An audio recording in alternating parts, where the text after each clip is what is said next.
As the Convoy protest stretches into its second weekend, it's not sitting well with Celine Dubosky. There's a lot of hypocrisy that can be clearly pointed out. In 2020, she was part of this much smaller protest against over-policing of Black and Indigenous people and a funding increase for police. They shut down this intersection not far from Parliament Hill for 2 days.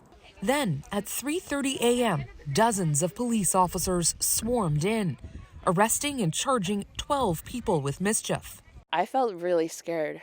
The charges were all dropped within weeks, and some of the protesters are comparing the responses. They were willing to crush us, so quickly on our second day of demonstration. Well, these are two very different protests. Their lawyer says the varying responses show police have a choice in how they react. Discretion is being exercised to allow people to protest for a long period of time. If you have a big enough contingent, you can get away with it.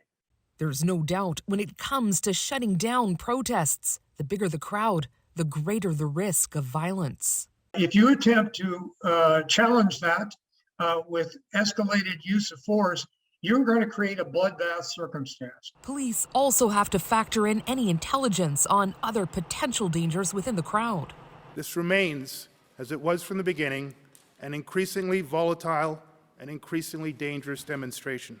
While she's sympathetic, Dubosky feels the police response to this protest comes down to one thing. I feel like there's more hypocrisy about power and privilege than anything, and that's including the police officers' response. A response that may now be put to the test in other cities. Katie Nicholson, CBC News, Toronto.